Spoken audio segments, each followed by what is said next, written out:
Yo! Yo! Yo! Yo! Yo! Yo! Yo! Yo! Yo! Yo! Ako nga pala si M-Zite at nandito tayo ngayon sa Motos Battle League Hantungan 4 Pedestal 3 Tournament Finals.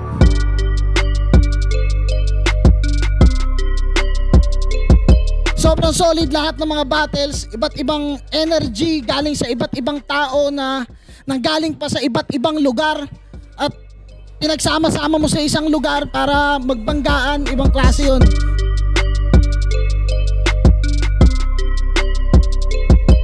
Yung finals, syempre parehas ko nakalaban si Marriage pati sa Pilos. Excited ako sa kung ano yung gagawin nila pareho. Sana maging pukpuan at talagang all in sila pareho para makakita tayo ng malakas na finals. Yeah!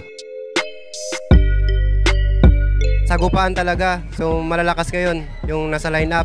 Inaabangan ko ngayon is yung finals tsaka yung pagbabalik ng mga sila Class G at tsaka si 30. Yung laban na to kasi parehas tong unpredictable to pagdating sa battle. Ano siya ang tawag dito style clash para sa akin. Si Mirage sobrang witty niya pagdating sa mga jokes, then technicalities naman lamang na lamang si doon. Lamang na lamang si Pilos, pero battle kasi to, so pagandaan na lang ng silip ng anggulo. Actually, sobrang grateful ako na nakasama ko sa lineup. Before kasi, after ng laban ko sa Cebu, akala ko hindi na ako makakapasok ng lineup ng finals kasi sabi ni Kuya Pao, puno na daw yung lineup. Pero ayun, pinalad pa rin ako na makapasok dito kahit nasa undercard. Ayun. Solid ang lineup. Ang masasabi ko, isa sa mga pinakamalulupit na bagong MC ang nagsagupa dito sa Motos. Ang Kilan tsaka yung Trev, abangan nyo, napaka-solid nun. Abangan nyo rin yung Vincent tsaka yung kalaban niya. Ganun pa rin yung mga ginagawa ko sa mga past battles ko, pero ayun nga, hindi gumana yung natin, yung game plan natin. Yeah. Actually, kakatapos lang ng 16 lines ko kahapon. At nung pinapractice ko nga, medyo nagchuchok pa talaga ako eh. At tingin ko nila siguro ano siya eh, technical at wordplay eh. Siguro lumamang ako sa kanya sa style ko mismo, komedyante, multi. Pero sobrang lakas din talaga ni Trev. Pinalad lang talaga ako ngayon. So para maganda naman yung first 3 battles, especially yung naging huling battle, Trev versus Kilan, naging maganda para sa akin yung pinakamaganda dun sa tatlong nauna. Dahil pan ako ng comedy, kaya mas trip ko siya.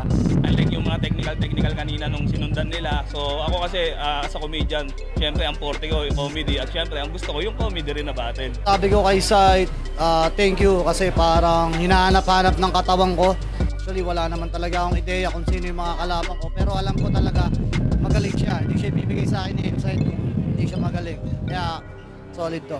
Solid ni Master Pete. Kanina mas goods yun sa inaasahan ko. Yun masabi ko. Yung masayang Master Pete lang, pero wala akong plano manalo. Gusto ko lang masaya kayong lahat. Good luck sa atin. Katana, isa ka sa mga napanood ko. Itong mga recently battle mo, sobrang galing mo doon. Kaya sana di ako nagkamali.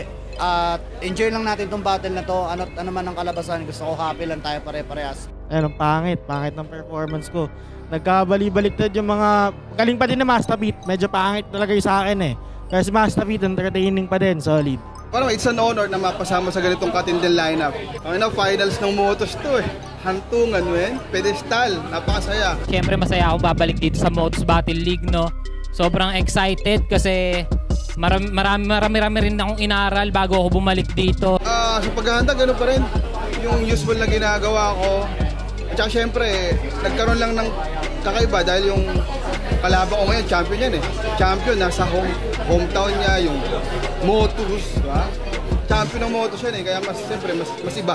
Mas tinasan ko ng konti. Ganun pa rin. Siyempre, mas nag-focus lang ako sa breathing ko. Kasi doon ako medyo hinahapos ng mga nakaraan. Sa sulat naman, siguro ganun pa rin, consistent pa rin tayo. Tinapos natin ng maayos all 3 rounds.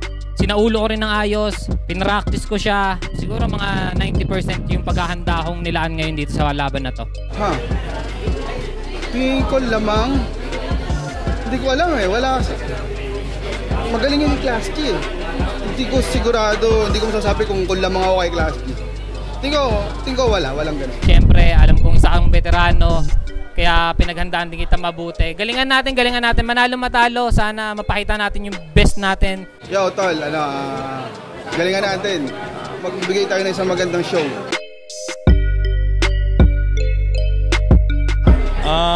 Siyempre, kinakabahan ako. Ilang buwan din ako bago nakabalik dito sa Luzon ulit. Nangangapa ako siguro sa crowd ngayon. Pero excited ako. Sana magustuhan nila yun. Katulad ng lahat ng battle, meron naman tayong mga sariling buhay. Tapos yung fact pa na 3 battle ko sa loob ng isang buwan, lahat mga killer, lahat na kalaban ko. Pero sinagad ko yung makakaya para sa battle na to. Kasi champion si 3D, men. Dian Biro. So, pinaganda ako talaga. Ako siguro hanggang ngayon kasi nagtitimpla pa rin ako ng style. Alam mo yon, yung mixture, kung ano yung magandang formula ngayon. Di ko kasi siya masasabing kailangan abangan pero inayos ko talaga yung sulat, pinilit yung ayusin, ganun. Yung usual na St. Ice, syempre every battle tinatry kong i-up yung game ko kahit 1% lang. So makikita nyo kada battle ko yung improvement ko. Syempre student tayo palagi ng laro. Kaya yun, constant improvement. Si St. Ice, alam naman natin na magaling yan, lyrically, technically. So, try kong sabayan siya sa style na yon and sana umubra. Ayan. Yo, third, man, grabe pa yung binyahe mo, lalo yung sa panahon natin ngayon. Maraming salamat, pare. Tsaka Battle of the Night automatic, man. Sa amin na yung 5K, puki ng ina. Ayun, yung paghahanda ko, bara-bara na lang. Parang mas effective yung ganun Bara-bara lang. Pag sineryoso mo masyado, minsan sobrang lalim, di na maabot ng mga tao Papakita ko ngayon, yan maganda. Yung mga angle ko sa kanya, dadamay ko yung mga kagrupo niya. Dadamay ko sila 30, yan. Dadamay ko yung mga... Gusto ko sana damay yung shota, kaso respeto sa shota ba?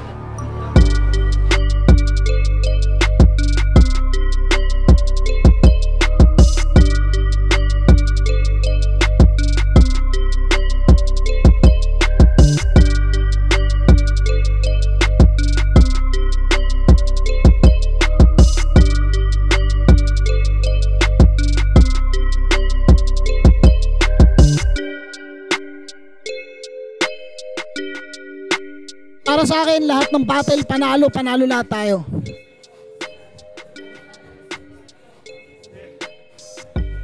Dito pa rin tayo sa Glitch Bar, Paranaque, Motos Battle League, syempre.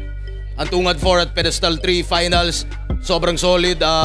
Maraming mga solid na laban, maraming bagong aabangan, marami pang abangan din mga MCs na tuloy-tuloy pa rin yung improvement nila, yung progression na. Syempre, kung may masabi man ako para sa inyo, mahalin nyo lang na mahalin at lalabas pa rin yan. At kahit naman din hindi umabot sa kung ano man yung mga liga-liga o kung ano man, basta mahal nyo pa rin ay panalo tayong lahat doon at panalo kayo doon. At syempre overall enjoyment pa rin, battle rap, Filipino hip-hop at syempre hip-hop sa buong mundo. Kaya yeah. Sa mga nagsisimula, ang galang din ako sa underground battle leagues. Madahin nyo lang. Sabi ka ni Arik, mahalin yung ginagawa. Pero at the same time, alagaan nyo ng sarili nyo. Pag hindi nyo papaano sa inyo, bibigay sa inyo ng patuloy na gana. Marami kayong pwedeng inspirasyon na pwedeng mahugot sa sa mundong to. Na ma-apply nyo sa art nyo mismo, ganun. Tapos shoutout kay G-Clown. Robin Padilla. Ibang experience kapag nakapanood ka ng live. So, sobrang saya. Marami kang makikilalang MC dito at magiging kaibigan. Kaya manood kayo ng live kung kaya nyo. Hindi ko kayo pinipilit pero sige na Sa mga gustong manood ng live yan, bahala kayo sa buhay nyo. Kung gusto nyo manood, hindi puntahan nyo rito. May waste naman Ganon kasimple. Sa Pete, nasa Motos na, iniimbita ko kayo na manood ng live. Iba pa rin pag live, syempre, hindi lang to basta labanan ng mga bago. Marami rin tayo katulad ko mula sa Flip Top, PSP Sunugan. Dito rin nagtatagpo yung mga battle MC na talagang inaabangan nyo rin bawat laban. Kaya saan nyo palaging pukpukan yung live. Kaya nood na kayo. Yo, manood kayo ng Motos Battle League. Iba kasi talaga experience sa live. Madadama mo yung presence talaga ng mga MC at kung paano nila gusto i-perform yung material nila sa harap-harap mo. Ang sarap ikwento nito pagtapos, iba pa rin talaga yung live kaysa sa YouTube. Makikita mo lahat kung paano nagkukulitan yung mga MC. Yung presence ng mga mas mararamdaman mo yung mga MC. Kaya manood kayo ng live, tol. Promise yan, hindi kayo mabibigo. Susulitin namin yung mga tickets nyo. Yeah. Ayun, sa lahat ng mga rap battle fan dyan, syempre, tuloy-tuloy lang sa pagsuporta. Yun, palagi manood kayo ng live kasi iba yung experience. Iba sa live, iba sa video. Mga di pa nakapanood ng live, manood kayo sa mga underground event gaya ng Motus. Sobrang solid nung pakiramdam. Iba yung nanonood ka lang ng chichirya sa harap ng computer kumpara sa dinig na dinig mo yung sigawan, yung pawis. Iba-iba pag live. Pumunta kayo pag live. Manood kayo ng live, ibang-iba sa live. Tayo na, para kayong nasa tip-top din eh. Ano mo yung tsura oh. Kumbaga, kahit nasa pinakadulo ka, may enjoy mo yung battle eh. Ramdam na ramdam mo yung presensya ng mga battle MC. Yung mga katabi mo, lahat masaya. Yun, nood kayo ng live. Sobrang iba sa napapanood nyo sa video. Yo, sa lahat ng sumusuporta ng Filipino hip-hop tsaka Filipino battle rap, lahat yan. Supportan nyo palagi men yung Motus, lahat ng underground leagues.